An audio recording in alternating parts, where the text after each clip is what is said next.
Bonjour à tous, je suis Jean-Yves Lefranc de Nîmes et puis avec le docteur Olivier Joannès-Boyau de Bordeaux, nous représentons surtout le bureau éditorial de la revue Anesthésia Calcaire and Pain Medicine qui s'est doté depuis 6 mois de guest editors ou d'éditeurs invités et parmi eux donc le professeur Jean-Charles Fraser de Bruxelles.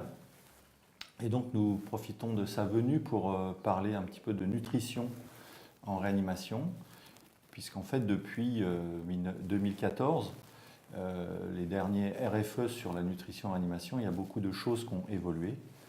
Et donc Jean-Charles, si tu es d'accord, est-ce que tu peux nous faire un résumé depuis 2014 de ce qui a évolué en nutrition en réanimation ?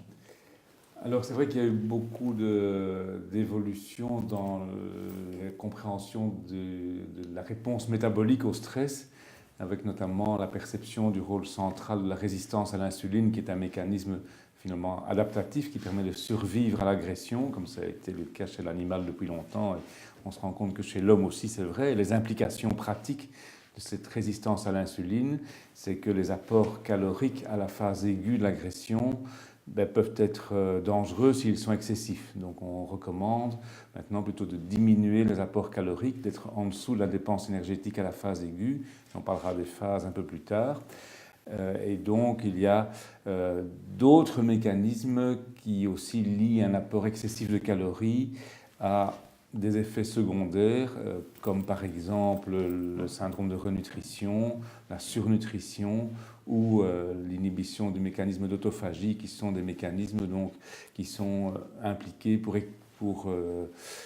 expliquer les effets toxiques d'un excès de calories à la phase aiguë de l'agression. Oui, merci Jean-Charles. C'est intéressant. Alors juste, on va reprendre parce qu'il y a les définitions ont évolué notamment sur les phases. Oui. Il y a eu beaucoup de débats ces dernières années sur le précoce, pas précoce, quand est-ce qu'est la phase aiguë, etc. Donc a priori les phases, là maintenant on a une meilleure idée de la phase aiguë, acute phase plutôt en 2 phases, très aiguë puis un peu moins, et puis une phase un peu plus tardive, hein, c'est ça maintenant ? Globalement c'est ça, en tout cas l'élément important c'est que la phase aiguë c'est quand le patient évolue favorablement c'est quelques heures, quand le patient accumule les complications ça peut durer plusieurs jours, peut-être jusqu'à même une semaine. Et cette phase aiguë est celle où effectivement un excès d'apport de calories en tout cas, peut-être de protéines aussi, est dangereux. Donc cette phase aiguë est associée à une dépense énergétique modérée, à l'utilisation préférentielle du glucose comme source d'énergie au détriment des autres substrats, lipides ou protéines, et à une production de glucose par les organes capables d'en produire, essentiellement le foie, qui n'est plus inhibé par la nutrition. Ça veut dire qu'on produit déjà 50-70% de la dépense énergétique est déjà compensée par la production du patient. Et donc si on ajoute un excès de nutrition, on va dépasser la dépense énergétique puisqu'il n'y aura plus d'inhibition de cette production endogène par les substrats qu'on donne via la nutrition. Et donc cette phase aiguë, alors elle correspond sans doute au niveau le plus élevé d'insulinorésistance. Et quand l'insulinorésistance commence à diminuer, là, probablement qu'on a la transition vers une phase plus tardive. Maintenant, on n'a malheureusement pas d'éléments qui, au lit du patient, nous permet d'affirmer qu'on passe de la phase aiguë à la phase tardive. C'est plus au feeling, à l'intuition. Et quand on a peut-être besoin de moins d'insuline pour maintenir la même glycémie, ça veut dire que l'insulinorésistance diminue et qu'on est en train de passer de la phase aiguë à la phase tardive. Je pense que c'est le signal clinique ou paraclinique le plus fiable. D'accord, c'est ça. Donc on reviendra quand on discutera de quand démarrer la nutrition. Hein.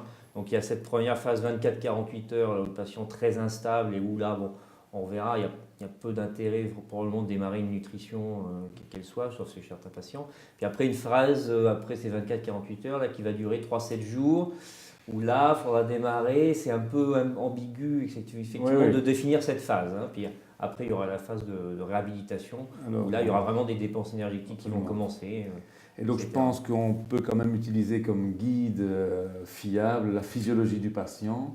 On va utiliser de manière préférentielle le tube digestif à la phase aiguë. La tolérance à la nutrition entérale sera finalement une forme de guide qui nous aidera à donner ce que le patient tolère. Oui, d'accord. Il y a une physiologie quand même avec des signaux envoyés par l'intestin vers le cerveau qui est en train d'être également investiguée, qui permet probablement d'affiner, d'adapter, d'individualiser à la physiologie du patient les apports nutritionnels pour autant qu'ils soient par le tube digestif.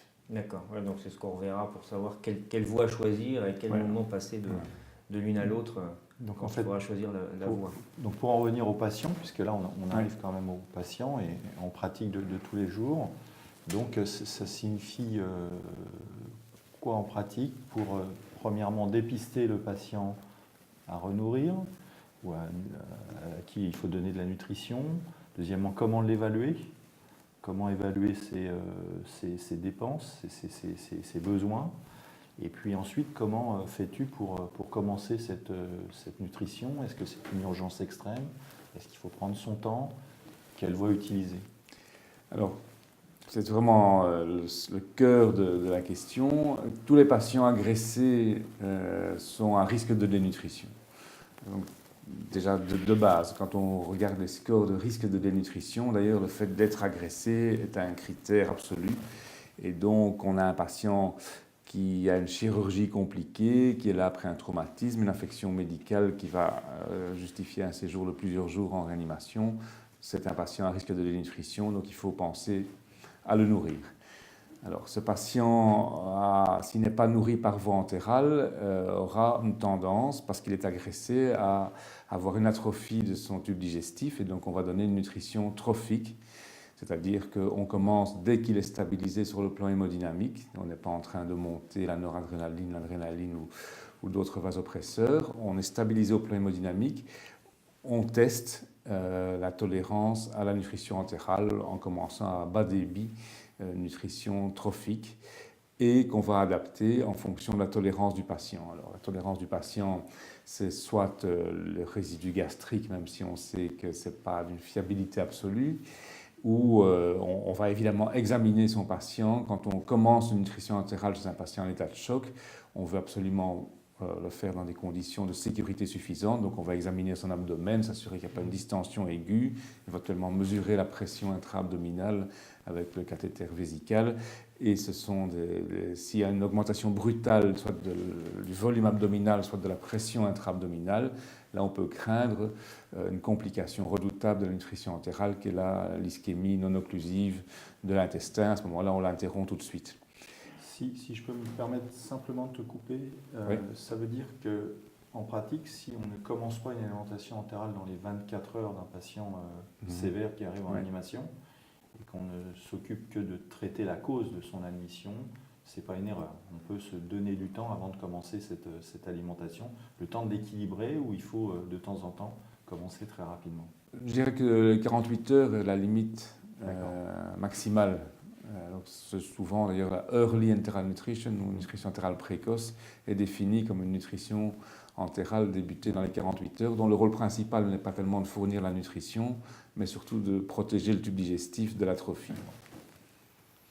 D'accord, donc juste pour essayer d'évaluer au lit du patient ses besoins énergétiques. Alors on a passé la phase très aiguë, 24-48 heures, puis là on va se lancer dans le démarrage de la nutrition entérale. On verra après comment on choisit. Entérale pour commencer. Alors là, comment est-ce qu'on va évaluer? Est-ce qu'il y a des moyens assez simples d'évaluer l'état nutritionnel et les besoins énergétiques des patients qui sont là en réanimation? Alors, pour d'abord la phase très aiguë, ce n'est pas très important. Voilà. Tous les patients sont quelque part égaux devant la réponse métabolique à l'agression, quel que soit leur degré de dénutrition préalable. Alors les patients, les grands dénutris, les patients cachectiques, les patients qui ont éventuellement une sarcopénie camouflée par l'obésité, ce sont des patients qui sont également dénutris. Mais eux sont à la limite, paradoxalement, plus à risque de syndrome de renutrition que les autres. Et donc on va être prudent. Alors la cible calorique, on la détermine par rapport à la dépense énergétique. La dépense énergétique, malheureusement, les équations qui sont à notre disposition sont toutes approximatives et permettent une évaluation vraiment trop grossière pour la pratique. Donc si on a soit une calorimétrie indirecte, ça c'est la Rolls, ou bien éventuellement la capnométrie, donc la mesure du CO2 qu'on peut évaluer en multipliant par le volume courant chez un patient ventilé, on peut avoir une estimation de la dépense énergétique. Ça donne une idée globale, et donc on aura 100% de la dépense énergétique, on peut la déterminer par ces moyens, et jusqu'à 5-7 jours après l'agression, eh bien, le but, c'est de surtout pas dépasser cette dépense énergétique qui est le maximum. En pratique, on prescrit souvent 50 à 70% des apports caloriques, 50 à 70% de la dépense énergétique pendant la première semaine. C'est comme ça que nous on fait en tout cas, en sachant qu'il y a aussi des apports caloriques un petit peu occultes auxquels on ne pense pas toujours, comme le propofol, le glucose qu'on donne pour le solvant, ou éventuellement les citrates qu'on utilise dans les hémofiltrations comme anticoagulants, sont aussi une source d'énergie qu'il faut compter dans le bilan calorique, mais ce n'est pas forcément simple. Et donc, en prescrivant 50 à 70% de la dépense énergétique pendant la première semaine, bien, on est dans une marge de sécurité suffisante. D'accord. Donc, si on a des techniques fiables de calorimétrie indirecte ou de capnométrie, etc., on va les utiliser et on va connaître ce qu'il faut comme 100%, et puis on va plutôt donner un peu moins, on va être sur 70%. Et dans les recommandations là, qui sortent européennes, a priori, si on n'a pas tout ça et qu'on utilise les formules, alors il faudrait réduire encore un petit peu parce qu'elles sont imparfaites. Donc plutôt se tabler sur 50% pour vraiment être sûr alors, si de on ne veut pas un être chiffre, sur le... voilà. c'est ça. Le plus simple, c'est un chiffre magique. On estime de manière extrêmement grossière que pour un homme, la dépense énergétique, c'est 25 à 30 kilocalories par kilo et par jour. On va viser 15. Voilà. Pour être sûr de ne pas faire d'erreur, de trop apporter dans cette dans cette seconde phase de la phase aiguë, quoi. Voilà. D'accord. Donc ça, c'est important d'un point de vue très pratique. Au niveau de cette évaluation, tu as dit de parler du poids. Donc on peut peut-être faire une petite précision sur le poids, parce que le poids entre l'admission et 24 heures après peut beaucoup changer. Bien sûr. On n'a pas forcément des patients qui arrivent, on va dire, avec un poids qui est avec un BMI à peu près correspondant à 25. Donc comment tu choisis ce poids ? Il y a des situations extrêmes où là, l'obèse par exemple, dont on parlera peut-être plus en détail plus tard, mais chez lui on va prendre ce qu'on appelle le poids ajusté, c'est-à-dire son poids idéal, plus un quart de la différence entre son poids réel et le poids idéal. Et donc c'est parce que ça correspond à la masse métaboliquement active de l'obèse. Chez le grand dénutri, avec un BMI inférieur à 18, là on va également prendre le poids idéal. Mais sinon on prend le poids du patient à l'admission. Et on le pèse, si on a des lits équipés de balance, on pèse le patient au moins 2 à 3 fois par semaine pour s'assurer, pour avoir une idée du bilan hydrique, mais on tient compte du poids à l'admission plutôt que du poids ultérieur qui sera influencé par d'autres facteurs. D'accord, donc une fois qu'on a déterminé ces besoins, et donc les apports qu'il va falloir donner aux patients, en 2013-2014, lors des RFE, sur les RFE françaises, le maître mot c'était nutrition francophone, pardon. C'était oui, nos amis belges étaient investis aussi, et suisses. C'était donc nutrition entérale en grande priorité. Je pense que c'est toujours le même discours. Est-ce qu'il y a des choses qui ont changé? Comment tu fais en pratique? Est-ce que tu montes rapidement? Alors, comme je l'ai dit tout à l'heure, on monte selon la tolérance du patient.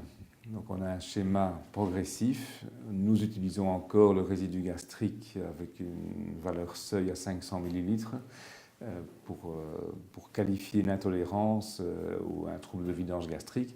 Et donc les infirmiers et infirmières ont un ordre, une prescription d'atteindre une cible et elles y arrivent en fonction de la tolérance du patient. Il n'y a pas d'urgence avant une semaine, à mon sens, à supplémenter une entérale qui serait jugée insuffisante. Donc nous ne commençons jamais, en tout cas, de parentérale de complément avant J5, J7 actuellement. D'accord, de complément, pour que ce soit bien clair pour tout le monde. C'est-à-dire que si on peut utiliser la voie digestive, alors si on peut utiliser la bouche, c'est-à-dire que le patient est mieux et va pouvoir commencer à manger, on va toujours privilégier la nutrition buccale, orale, normale. C'est ça, c'est ce que j'ai vu. En s'étant assuré que le patient qui a eu une intubation prolongée n'a pas de trouble de déglutition. Puis après de troubles de risque de vomir et d'inhaler, donc la vigilance est bonne, etc. En étant à 30 degrés. En étant tout à fait, donc les mesures de base. Et donc là, on va plutôt donner oralement, c'est ce qui est le mieux, effectivement. Donc d'accord. Donc si on ne peut pas, et alors, même si a priori il ne prend pas sa dose suffisante oralement, on reste quand même sur l'oral sans supplémenter obligatoirement. S'il prend moins 50% ou 70%. S'il avait une sonde gastrique et quand il était intubé et qu'on se rend compte qu'il y a un trouble de déglutition, qu'il n'est capable d'avaler que des substrats, des substances plutôt à texture solide ou semi-liquide, on laisse quand même la sonde nasogastrique. Donc, ce qu'on fait régulièrement, c'est qu'on donne 1 litre de solution entérale sur la nuit et la journée on ne donne rien.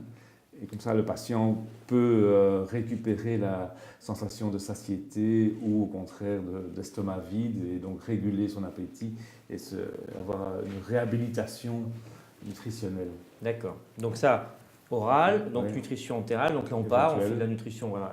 Donc s'il ne peut pas manger suffisamment, on part sur la nutrition entérale. Donc là, le résidu gastrique, c'était 500 ml c'est sur 6 heures. C'est ça, pour préciser, c'est pas sur la journée, c'est sur 6 heures. Et donc là, on part avec la nutrition entérale. Alors, si on peut, gastrique, c'est ça. Et si on a un petit peu de vidange gastrique un peu limitée, etc., qu'est-ce qu'on va faire comme mesure prioritaire? Est-ce qu'on essaye directement de passer en post pylorique ou de mettre la Géjuno, ou est-ce qu'on a des mesures qui permettent d'aider cette vidange gastrique là, pour favoriser quand même la nutrition gastrique? Ça, c'est assez institution dépendant. Ce que nous faisons, c'est qu'on commence avec du méthoclopramide et puis de l'érythromycine comme prokinétique. Si l'association des deux ne suffit pas, alors on demande à nos gastro-entérologues de mettre une sonde post-pylorique. Il y a des sondes qui peuvent maintenant, qui sont équipées d'une caméra et qui permettent, sans avoir recours à l'endoscopie, de mettre la sonde en post-pylorique. Enfin, c'est encore assez débutant et pas disponible partout, mais c'est peut-être l'avenir. Donc le post-pylorique en cas d'échec des prokinétiques. D'accord, on démarre par les prokinétiques. On démarre par les prokinétiques. Pour toujours avoir la nutrition gastrique en première intention. Voilà. Donc les prokinétiques. Et alors on essaye de limiter bien sûr les opiacés qui peuvent ralentir la vidange gastrique, éventuellement les paralysants musculaires qui peuvent également entraver la vidange gastrique bien sûr. D'accord, donc ça c'est intéressant à bien dire. Il faut privilégier ça effectivement. Alors après on passe en post pylorique si jamais on ne peut pas. Et alors si vraiment aucune voie n'est utilisable, par exemple l'œsophagostomie, des choses comme ça. Le chirurgien n'a pas mis de jéjunostomie en péropératoire. Voilà, donc là on aura une jéjunostomie plutôt mis en péropératoire si on sait que pendant 4-5 jours, on ne va pas pouvoir utiliser, enfin au moins 5 jours, on ne pourra pas utiliser la voie ni gastrique ni post-pylorique. Est-ce que c'est intéressant de mettre une jéjunostomie en péropératoire chez ces patients-là? Oui, franchement, parce qu'on ne peut pas anticiper, on ne peut pas jurer qu'il n'y aura aucune complication. Donc, nous demandons systématiquement à nos chirurgiens qui le font presque toujours. D'accord. Et donc là, on a parlé de l'alimentation entérale.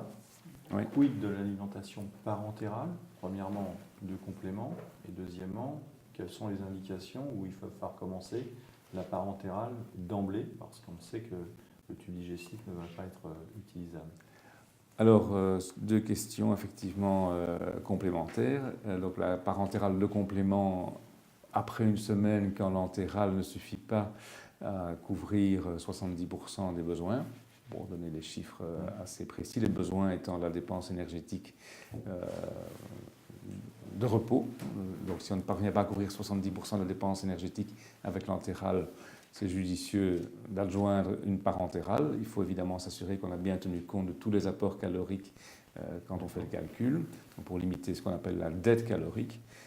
Et sinon, la parentérale exclusive, on la réserve au cas où l'entérale est toujours contre-indiquée après 5 à 7 jours, c'est-à-dire des situations toujours de choc incontrôlé, de fistules à haut débit, ou les situations d'ischémie intestinale. Il ne faut pas oublier que donner une nutrition entérale, c'est comme une épreuve d'effort pour le tube digestif. Il faut évidemment que l'augmentation de la demande en oxygène du tube digestif puisse être satisfaite par une augmentation du flux sanguin. Si on a un tronc cœliaque qui est complètement occlus, bien sûr, on va produire une ischémie intestinale. Ceci dit, on a récemment produit un document, après avoir revu de manière exhaustive la littérature, avec un groupe européen, la Société européenne de soins intensifs, sur justement les contre-indications absolues et relatives à la nutrition entérale en situation post-chirurgicale, à la fois post-chirurgie vasculaire, post-chirurgie digestive, et dans d'autres situations de réa. Donc, c'est publié dans Intensive Care Medicine. Il ne faut pas hésiter à consulter ce document pratique. Donc, a priori, il n'y a pas d'avantage à démarrer. Si on ne peut pas faire de la nutrition entérale dans les 7 premiers jours, mettons, qu'elle soit mal supportée ou insuffisante, a priori, il n'y a pas d'intérêt à démarrer la nutrition parentérale avant le 7e jour, que ce soit en complément d'une nutrition entérale insuffisante ou en absence de nutrition entérale possible. C'est bien, en tout cas, bien le message, voilà, c'est bien le message qui est basé sur les les études. Alors la plupart, il y en a beaucoup de grosses études récentes, la plupart n'ayant pas montré de différence entre 2 bras, sauf la plus grosse étude qui a été publiée en 2011 et qui montrait effectivement un moins bon devenir des patients chez qui une parentérale était instituée dans les 48 heures qui suivaient l'admission par rapport à ceux chez qui on attendait 7 jours. Et le bénéfice le plus important en termes de mortalité était même observé dans un sous-groupe de 500 patients chez qui il y avait une contre-indication entérale. Donc le message est qu'il vaut mieux ne rien donner du tout pendant 7 jours et après, si on est toujours coincé et que le patient ne peut pas tolérer l'entérale, à ce moment-là, il est licite de commencer la parentérale après J5 à 7 pour donner. C'est ça, parce qu'il reste encore un petit flou. Voilà. Parce qu'effectivement, en 2011, c'était positif cette étude, parce qu'on sent qu'ils ont écarté les bornes en mettant avant 48 heures et puis après 7 jours. Et puis dès que les bornes se sont resserrées sur les autres études où on a dit dans les 3-4 premiers jours et puis après 7 jours, là, les différences disparaissent un peu. Donc, effectivement, il y a ce petit flou, mais donc, on recommande plutôt, effectivement, on attend 7 jours, on sent qu'il n'y a pas de gros danger à attendre 7 jours pour lancer la nutrition parentérale. C'est ça le message fort chez tous. Et juste pour revenir sur 2-3 petites particularités pour la nutrition entérale, parce que certains ont encore peur, par exemple, de mettre la nutrition entérale chez un patient qui aurait un syndrome d'hypertension abdominale sans syndrome du compartiment abdominal, juste une hyperpression intra-abdominale, donc aux alentours de 15, peut-être en dessous de 20. Chez les patients aussi qui sont sur le ventre, pour le SDRA par exemple, c'est des situations qu'on rencontre assez souvent, et la pancréatite aiguë. Donc ces 3 situations, beaucoup de gens sont parfois effrayés de mettre en route la nutrition entérale. On a l'impression qu'il faut quand même le faire. Oui, c'est ça, absolument. Donc ces 3 types de situations ont été étudiées souvent de manière prospective. Et donc pour ce qui concerne les syndromes, l'hypertension intra-abdominale, en effet, ça a été étudié de manière prospective et donc il n'y avait pas de majoration de la pression intra-abdominale pour autant qu'on soit prudent et qu'on mesure toutes les 6 heures cette pression intra-abdominale. Et bien, il n'y avait pas d'augmentation quand on commençait une nutrition entérale, peut-être parce que la motricité intestinale reprend ou est plus forte, et donc à ce moment-là, on a probablement une diminution de l'œdème de la paroi intestinale. En tout cas, c'est l'hypothèse physiopathologique. Pour ce qui concerne les décubitus ventraux, là, ça avait également été étudié. Il n'y a pas de risque à continuer l'entérale pendant la phase de ventrale. Ça avait été également bien documenté par l'équipe de Jean Régnier notamment. Et alors, on a chez les pancréatites aiguës, là, c'est dans ce domaine-là qu'il y a le plus de données en faveur de l'entérale au détriment de la parentérale, contrairement à ce qu'on faisait dans le passé. Donc là, clairement, ça diminue les complications infectieuses et longueur de séjour et même la mortalité dans certaines études. Et donc là, c'est une des indications formelles bien reconnues de nutrition entérale précoce pour la pancréatite aiguë compliquée. Pancréatite aiguë non compliquée, qui en général ne vient pas en réanimation. L'oral et l'entéral n'ont pas de différence. Il ne faut pas laisser le patient avec une pancréatite aiguë à jeun c'est certainement un Oui, au-delà message de qui la est tout à phase fait très clair. aiguë Voilà. de base. Voilà. Donc ça, c'est important. Hein. N'ayez pas peur, est un message important. En suivant précautionneusement, effectivement, Bien sûr. l'évolution du patient, mais donner la nutrition entérale même à ces patients. Ne pas le laisser à Ils jeun. vont bénéficier, pas laisser à jeun. Ça, c'est important. Pas de gel intestinal, en tout cas. Et donc, à côté de cette nutrition, quid de la pharmaconutrition, des vitamines, des oligo-éléments? Là aussi, c'est important à donner ces Absolument. éléments aux patients. Alors donc là, il y a eu beaucoup de nouvelles données qui allaient un peu dans tous les sens. On avait à un moment beaucoup d'espoir dans la glutamine et les antioxydants. Une grosse étude a complètement balayé quelque part ce concept en montrant qu'on pouvait faire du tort avec des pharmaconutriments, comme on les appelle, à grosse dose. Donc on va probablement s'orienter plus vers des doses un peu moins élevées. Il y a tout ce qui est vitamine, donc vitamine D, qui est prometteuse. Il y a une étude autrichienne publiée en 2014 qui a montré que chez les patients sévèrement déficients en vitamine D à l'admission, le fait de donner 540 000 unités, donc une bonne dose de vitamine D suivie d'une dose hebdomadaire de 90 000 unités, a diminué la mortalité hospitalière. Donc il y a quand même des données fortes qui doivent être confirmées par des études multicentriques. Pour la vitamine D, alors il y a la vitamine C, peut-être associée à la vitamine B1 et peut-être aux corticoïdes qui sont prometteurs, en tout cas qui sont en cours d'évaluation aux États-Unis dans une grosse étude multicentrique dont je ne connais pas les résultats pour l'instant. La vitamine C, c'est important parce que c'est vraiment la vitamine antioxydante par excellence, dont on sait que dès qu'il y a du sepsis, elle va être en bas niveau, épuisée. De plus, c'est la seule qui soit totalement libre, non portée par les protéines, donc elle va être extrêmement labile et utilisée tout de suite. Et que là, quand il y a une hypoalbuminémie, en plus encore, il y a de l'adduction, etc. Donc il y en a encore moins. Et alors, quand on fait de l'épuration extra-rénale, on a vu qu'on l'évacue encore plus. Donc là, c'est vraiment terrible. Et pourtant, on n'a pas vraiment d'études qui montrent pour l'instant, enfin, ça n'a pas été tellement étudié dans les recommandations qui vont sortir de l'ESPEN, là.